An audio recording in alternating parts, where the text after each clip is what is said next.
7 things every parent should know about video games. Did you know the video game industry is bigger than Hollywood and the music industry combined? In 2024, the video game industry brought in nearly $188 billion worldwide. Over 3 billion people on the planet are gaming regularly. From mobile apps to massive esports tournaments, gaming is everywhere. Children are doing video games, but what are video games doing to our children? Are there any valid concerns? I believe there are. The Entertainment Software Association reports that 65% of Americans, that's over 212 million people, play video games regularly. That's 3 out of 4 households have at least one gamer. And it's not just about kids, but the entire family. And there's a broad range of games from Mario Kart World on Switch 2, selling over 5 million copies with no adult themes. And then contrast that with Grand Theft Auto 5, an M-rated game that continues to sell millions every quarter, despite it being more than a decade since its release. In this video, I'm going to share 7 concerns every parent should consider in the age of video games. Are you ready? Concern number 1, the soul of the gamer. First and foremost, every gamer has a soul. And behind every screen is a heart longing for identity, community, purpose, and meaning in life. So, who's the gamer in your life? Is it a child, a grandchild, a husband or wife, a brother or sister, a friend? Or maybe you're the one who's struggling. There's something more important than just gaming behavior and the problems that may result from gaming. And that is the soul of a gamer. A gamer's longings, desires, hopes, dreams, their regrets, their frustrations, their disappointments, the feeling of isolation or personal pain. Gaming may be a symptom of deeper issues. In fact, I've been speaking to teens and parents for over 2 decades about media, entertainment, and technology from a Christian worldview. Years ago, I was speaking in Knoxville, Tennessee, to a group of youth, and afterwards, a boy about 12 years old came up to me to just thank me for the presentation that I gave, but also to share a little bit of his story. He told me that he played video games a lot. In fact, he says, I play too many, too often, and then he even confessed, and they're not good games. But then he began to tell me a little bit more about his background. He was living with his grandparents, so certainly was coming from a broken home. And what he said next really just gripped my heart. I mean, I feel like he could have been a spokesperson for a huge demographic of young people. When he said this, he said, "I'm lonely, and I don't know what to do with myself." That gets back to my point about my first concern, is the soul of the gamer. So, before I talk about any other concerns, let's not forget, the gamer in your life has a soul that matters to God. It's not just battles in video games your children are facing. There are real issues affecting their physical, social, mental, and spiritual well-being. And at the end of this video, I'll share some helpful action steps. Let's consider some of the known pitfalls of video games. And, speaking of pitfall, that happened to be one of my favorite Atari games when I was around 12 years old. That was quite a while ago. I loved the adventure through the jungle, swinging on vines, over tar pits, jumping on crocodiles, collecting gold bars, avoiding the scorpions, all in its 8-bit glory. In fact, it might help if I give a little bit of my own backstory with video games.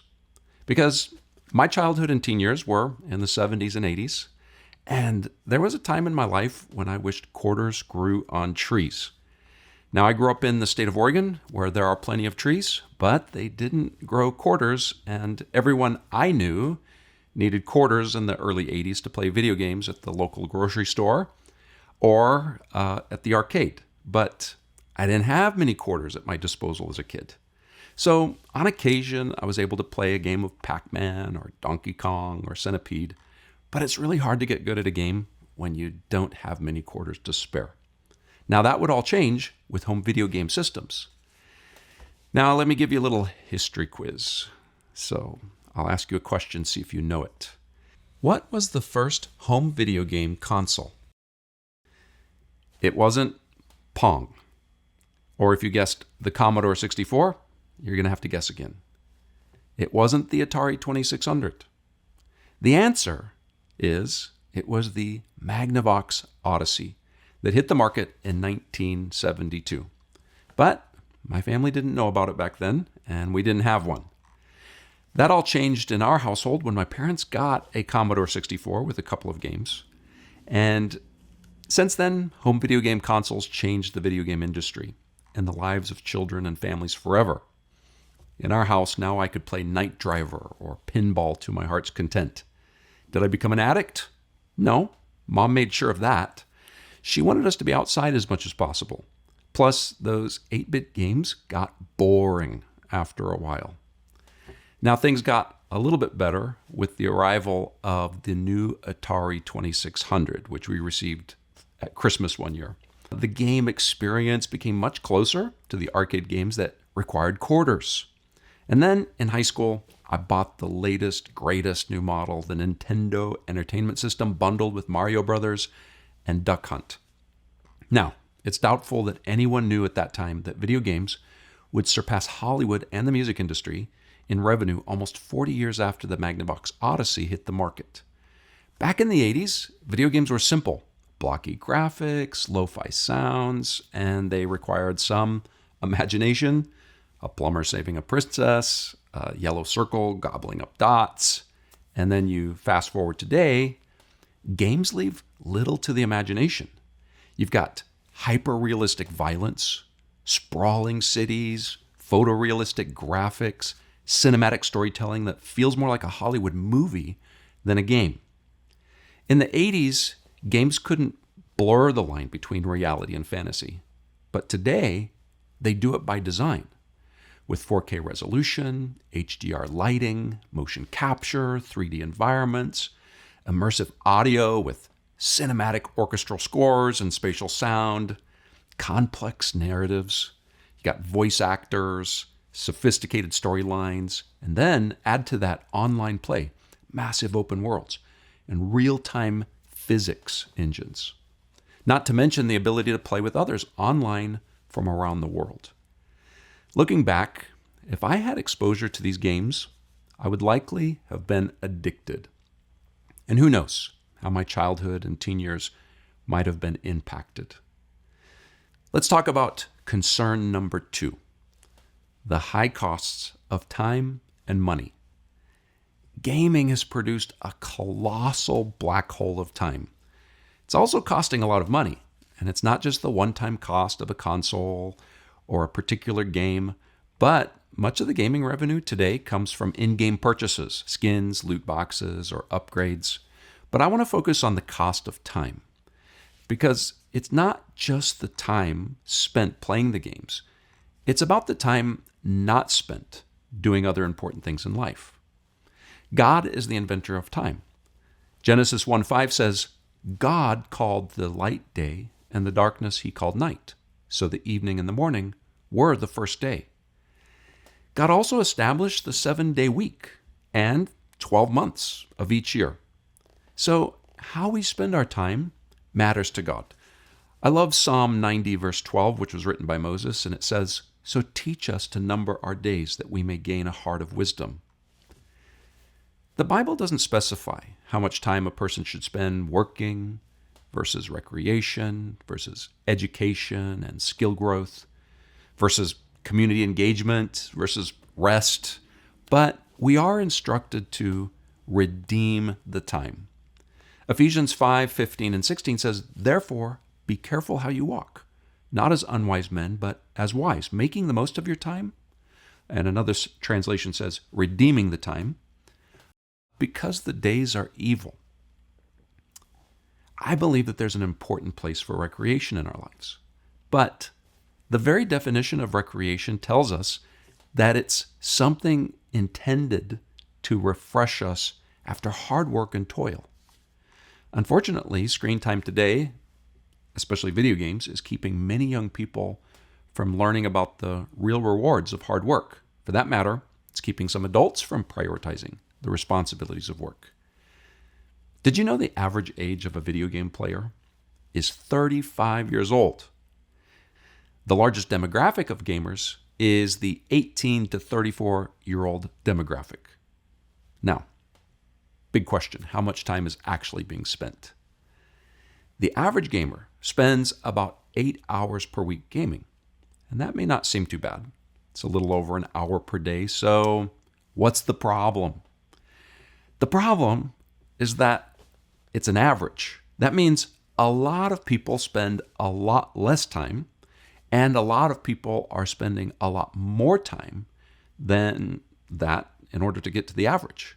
So the average US teen spends about 2.5 to 3 hours per day gaming. Now, some of them on the extreme end of the spectrum are spending up to 40 hours per week or more. And the time spent on gaming is not just about playing video games. It's now about watching others stream playing video games. Audiences watched nearly 21 billion hours of content on Twitch in 2024. That's besides other streaming platforms like YouTube, and kids, in fact, average about 70 minutes a day watching gaming streams on YouTube and over 90 minutes per day on YouTube Kids. So if your child spends half an hour a day playing video games and it's not causing any problems, then maybe the time is not so much a concern. But I rarely hear this from parents. They're usually concerned because time limits become a battleground in the home. They experience outbursts from their child when asked to stop. They see their child withdrawing from the family. Their child loses interest in outside hobbies, is always pushing the boundaries set for gameplay, sometimes even skipping meals or sleep, neglecting their responsibilities, or even experiencing anxiety or irritability when not gaming. One of the frequent searches online from parents is, how much gaming is too much? And video game addiction signs. Or, is my child addicted to video games? I'll tell you what, it's never. They're never searching, how do I get my child to play more video games? So before I go any further, I did want to let you know that I've got a free ebook on this subject, and you can find the link in the description below. And that brings us to the next concern. Number 3, the possibility of addiction to video games. The World Health Organization now officially recognizes gaming disorder as a diagnosable condition. Globally, nearly 10% of all players may suffer from game-related disorders. Those symptoms include preoccupation, withdrawal, lying about playtime, neglecting responsibilities, and even health decline. I interviewed Dr. Jeff Myers and Dr. David Walsh about this for my documentary Captivated, and this is what they had to say. There is a great need for concern. Every parent needs to be serious in thinking through all of these media issues. Now, 10% of children, according to the studies that have been done on this, are actually addicted to video games. They don't even have a category in the Diagnostics and Statistics Manual for this kind of addiction. But the scholars have found that when you look at the addiction to video games, it parallels one-to-one a gambling addiction. So parents who are not concerned are actually saying, it's okay with me if my child has a crippling addiction. I was honored to represent the United States at an international conference on internet safety. When I arrived in Seoul, South Korea, I discovered that they do not hesitate to use the word addiction, because what they told me when I asked them about the use of the term, they said, if it walks like a duck and quacks like a duck, it must be a duck. And we have people for whom video games and internets have taken over their lives. For years, I've been telling audiences that moms with sons who play video games are often better experts on whether or not video games can be addictive. Let me give you a list of symptoms suggested by the American Psychiatric Association regarding what is known as internet gaming disorder. Here we go. Preoccupation with gaming. Withdrawal symptoms when gaming is taken away or not possible. Tolerance, which is the need to spend more time gaming to satisfy the urge.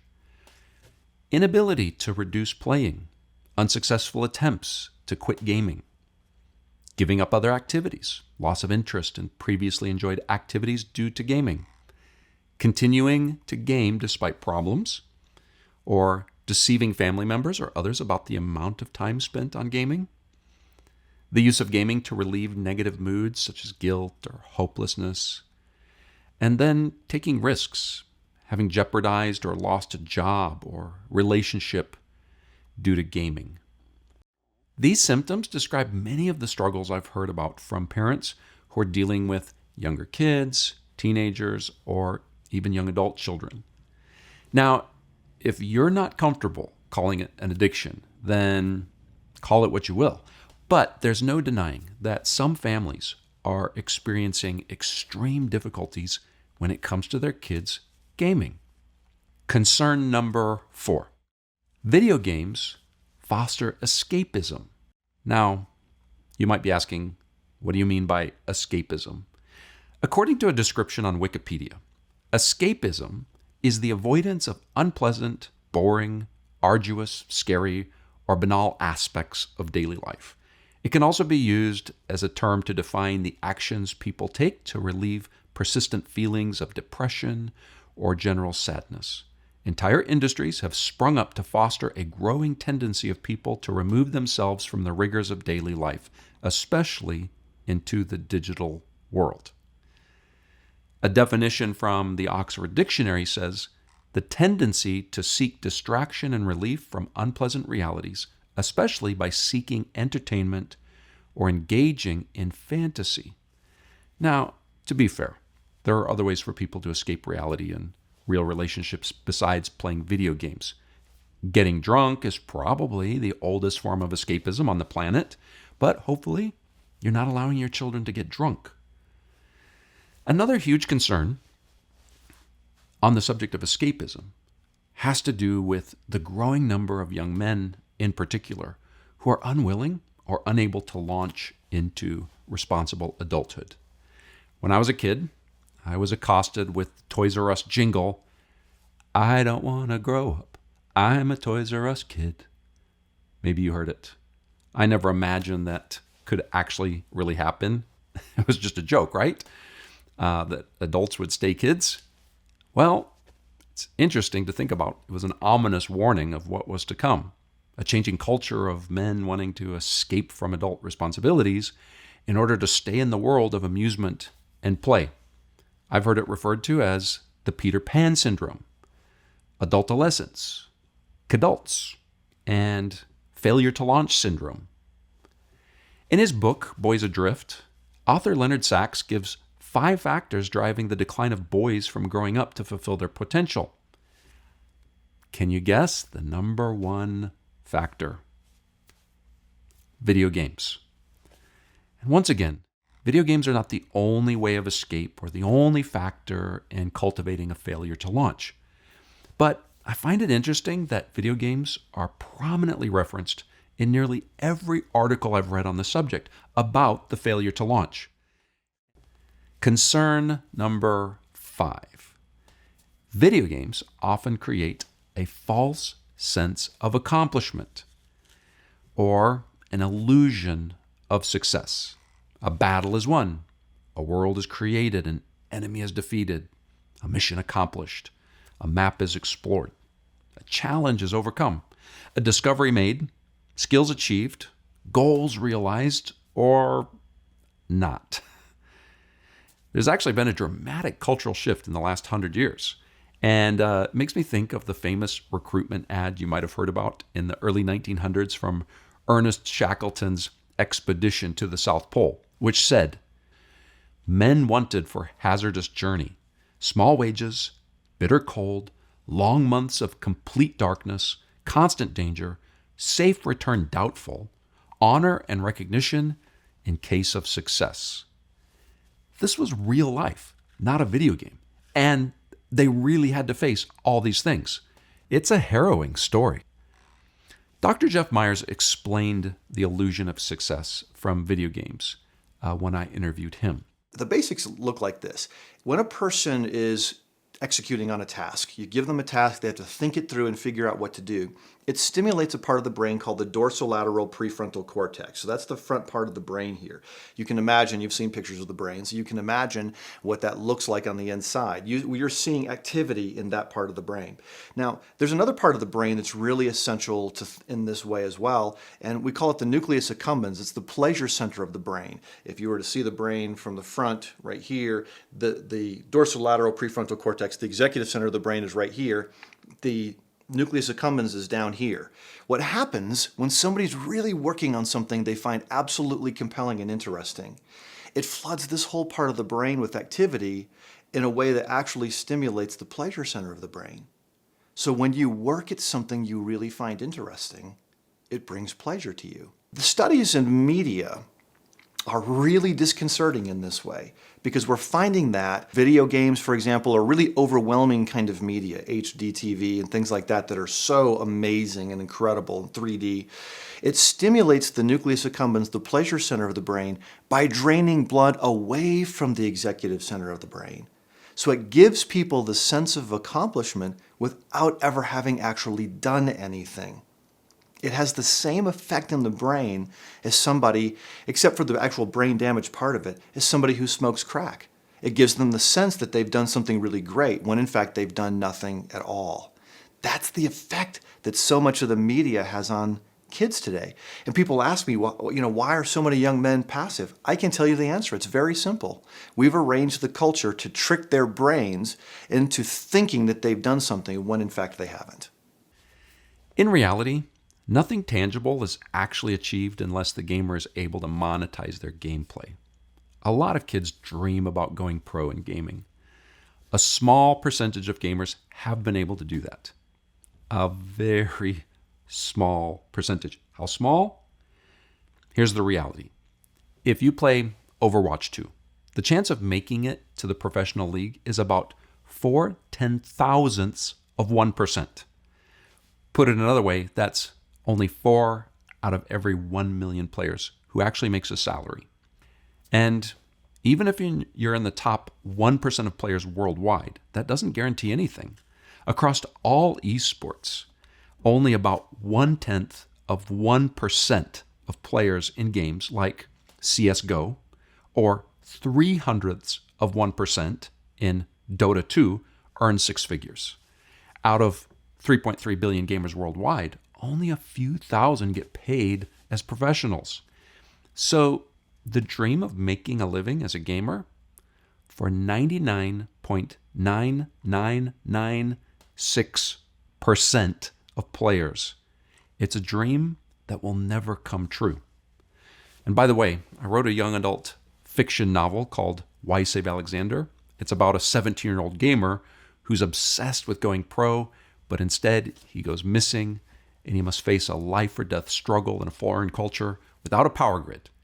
And he gets a new perspective on what it takes to be a hero. If you're interested in that, I've included a link to the book on Amazon in the description. Great for your teens. Now, back to the subject here. Boys have genuine instincts to fight battles, rescue the damsel in distress, build kingdoms, and accomplish something heroic. But reality is often being undermined by fantasy. The energy, the time, the emotion, the determination needed is being spent on games at the cost of real-life goals. Focus on preparation for work, preparing for marriage, cultural battles, life purpose. These and more are often being undermined in this age of video games. And I've come to realize that there are often two types of people that will make positive claims all the time about the benefits of video games. They are the companies who sell them and the people who are hooked on the games. So, what is the answer to the growing problem? I've actually been encouraged by the following passage in the Bible. Ephesians 2:10 says, "For we are his workmanship, created in Christ Jesus for good works, which God prepared beforehand so that we would walk in them." Let's move on to concern number 6. It's about the content in games. According to the Guinness World Records, Grand Theft Auto 5 set several sales records in 2013. It was the best-selling video game in 24 hours, the fastest entertainment property to gross $1 billion, the fastest video game to gross $1 billion, the highest-grossing video game in 24 hours, and the highest revenue generated by an entertainment product in 24 hours. And again, that was back in 2013. And in case you're not aware, GTA 5 is rated mature, 17 plus. And if you didn't know, I quote, intense violence, blood and gore, nudity, mature humor, strong language, strong sexual content, use of drugs, and alcohol. It's the equivalent of an R-rated film, worse because of the immersive and interactive experience. And despite being marketed to adults, research shows that nearly 7 in 10 boys under 14 will play it anyway. And by the way, call me old-fashioned, but personally I don't think adults should play it either. But why are kids under 17 playing a game rated for 17 and above? Well, because the franchise has unstoppable momentum. Kids will find a way, and many parents don't see the danger. Either they know about the content in the game and they don't care, or they don't know about the content in the game when they should. That reminds me of a story about a conversation I had with a mom and her son after speaking at a church many years ago. And I had mentioned some things about Grand Theft Auto, and she brought her son to speak with me. And she was kind of in shock because she says, well, I know my son plays this game, but I didn't know anything about it. Now, this was an earlier iteration of Grand Theft Auto. So I told the mom, I said, did you know that in the game, your son, if he chooses to, could actually, with like in-game money, go and hire a prostitute. And then if he wants to get his money back, he can actually kill her in the game. And the mother was shocked and looked at her son. And he looked at her and he looked at me. He says, no, that's not true. You only get half your money back.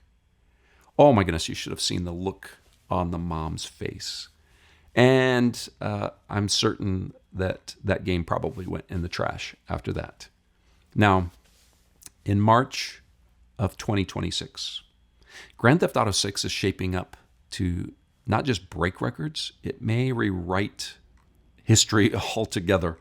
No other game launch has generated as much buzz with record-setting trailer views. In fact, the second trailer for GTA 6 shattered records, accumulating over 475 million views within 24 hours, marking it as the largest video debut ever, and unimaginable pre-order numbers. Experts anticipate over $1 billion in pre-orders.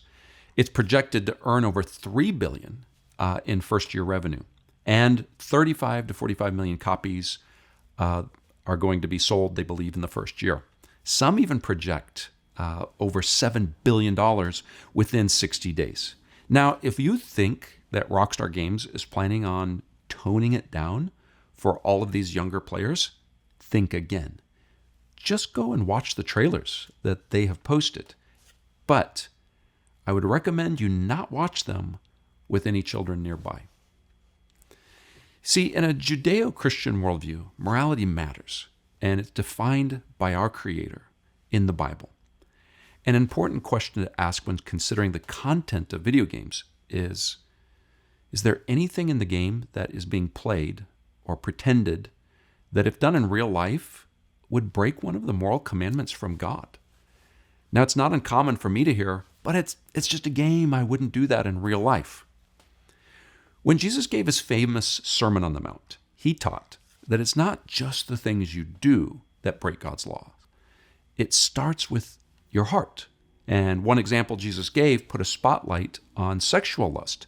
Matthew 5:27 and 28 says, "You have heard that it was said, 'You shall not commit adultery.' But I say to you that everyone who looks at a woman with lust for her has already committed adultery with her in his heart." There are so many games today that clearly cross the line when it comes to gratuitous violence, murder, sexual lust, revenge, and other activities and motivations that are clearly defined as evil in the Bible. It's not enough to say that you wouldn't do those things in real life. You shouldn't even pretend to do those things or be thinking about those things. We're called to repent of sin, not pretend to indulge in it or dwell on it through games. Now, Grand Theft Auto is an easy one to pick on, but what about games like Minecraft or Roblox or other more kid-friendly games? Minecraft often gets a free pass in the parenting world for being creative, open-ended, and visually benign. But behind the blocky graphics, risks lurk, especially when kids play online. Scammers disguise malware in so-called game-enhancing mods. Harassment is common. About 43% of kids have been griefed. That means being sabotaged by others. And 5% were asked for intimate photos. Worse yet, there are extremists or predatory networks like COM or 764 Network who actively hunt for victims in Minecraft, on the servers and in chats. So the technology may seem child-friendly, but the environment isn't always. In fact, one of the things I teach is about safety, online safety, internet safety is an acronym. Let me just give you that quickly. I use the word GRACE. And so each letter stands for something, and it's guardrails, rules, awareness, conversations, and escape routes. And what do I mean by those? So guardrails are these technological boundaries that you can set. So there are parental controls and things like that. There are parental control apps that you can use. So that's guardrails. R for rules, that's just what it means, household rules. And mom and dad, you guys have the right to set household rules, and children should follow those. A stands for awareness. That means we need to educate our children about why we put guardrails in place and why we have rules. And so that needs to be ongoing. C is for conversations. As your child gets older, you need to have even more mature conversations with them about the dangers online. And then lastly, E for escape routes. That means if everything else fails and your child becomes one of those statistics where they get cornered through a sextortion scheme or some other thing that's going on online, and they need to know that going to mom and dad is a safe place, that they don't have to hide it from you. They don't have to feel like they're alone in that battle. So have conversations ahead of time about escape routes, that if anything ever happens, they need to know you're not in trouble if you come to mom and dad to share what's actually going on. Okay, but moving on, back to Minecraft. It can be highly engaging, but it can also be addictive. In fact, some parents report children skipping school, neglecting hygiene, playing up to 14 hours a day, and these behaviors mirror those observed with more obviously immersive games. A common risk is overuse, just creeping into daily life, sometimes leading to disrupted sleep, falling grades, and, which many parents experience, this increased irritability. It's not just Minecraft. Similar concerns apply to Roblox, Lego Worlds, and other similar games. If there is an online element and other players involved, these become possible portals to the dark side of screen time. But let's move on to the last one. Concern number 7. Are your children being taught to follow Christ? Because Christianity is not about behavioral change to find redemption. The gospel is not about being saved by good works or by avoiding bad ones. Your children don't become followers of Jesus by merely changing their entertainment habits. But those entertainment habits, including video games, may distract them from the importance of faith in Jesus and the call to follow him. It's about a changed heart and peace with God through Jesus Christ. And gamer or not, I believe everyone without Christ in their life is missing out on the very purpose of existence. The gospel is the most critical subject for a lost world. So, how does this affect you or the gamer in your life? If you emphasize games over the gospel, that may benefit you and your children may help them to make wiser choices with their limited time, but it won't help their soul in eternity. Jesus said in Matthew 16, verses 25 to 26, "For whoever wishes to save his life will lose it, but whoever loses his life for my sake will find it. For what will it profit a man if he gains the whole world and forfeits his soul? Or what will a man give in exchange for his soul?" As I think about this subject, I hope this has been helpful for you. If it has been, feel free to like and subscribe. And I began by talking about the soul of the gamer. And no one will take their gaming achievements to heaven. They're not going to impress Jesus. But if you decide to guide your children to set aside or limit the distractions like gaming to pursue his purposes, that's eternal. So let me give you some action steps to close with. And I need to give you a disclaimer. These are things for you to consider. I am a big proponent for dad and mom to set the course for your own family. You're an autonomous household. You have the responsibility of raising your children under the direction of Christ. I'm not going to give an account to God for the way you directed your family. I will give an account for my family. And so the concerns I've shared are not unique to me. These concerns are reasonable. They're backed up by research. So thoughtfully consider those issues. And as I mentioned earlier, there is an appropriate place for recreation in the home, but I don't personally believe that video games should be at the top of your list. By the way, in all my years of traveling and speaking, it's extremely rare that I've ever heard positive and inspiring stories about video games in homes. 9 times out of 10, I'm listening to parents groan about the problems video games have caused, especially with their sons. So consider some alternate forms of recreation. And let me warn you, many ideas will cost you more time, money, and energy. The short-term convenience of video games may have long-term negative effects and consequences, so don't let digital gaming short-circuit more purposeful activities that can result in a better payoff in the long run. The effort is worth it. There are likely 1,000 ideas you could consider as alternatives to video games. I'll let you do your own thinking. Now, can video games be redeemed or handled wisely by Christians? Well, if the game itself is not in conflict with biblical morality, and if you're able to set reasonable time limits and stick to them without inciting anger, arguments, obstinate pushback, then maybe so. There may be better ways to spend your time together as a family, but that's in your court. I believe in the established jurisdiction of the family, invented by God and entrusted to dads and moms to lead and guide. Now, can video games be used in moderation without compromising responsibilities? I don't have the answers to that for your household. I've not witnessed many positive examples, but that doesn't mean they don't exist. Another question to ask is, can video games be leveraged as a tool for evangelism and discipleship? Well, if you find a way to effectively reach gamers for Christ, then go for it. That's eternal, which brings us back to the beginning of this video, the soul of the gamer. All gamers have a need for a Savior. And if a video game ministry effectively reached gamers for Christ, I'm a fan. Not necessarily a big fan of gaming, but reaching gamers with the gospel without compromising the need to live a responsible and Christ-like life. Make a family list of non-screen activities that you would like to do.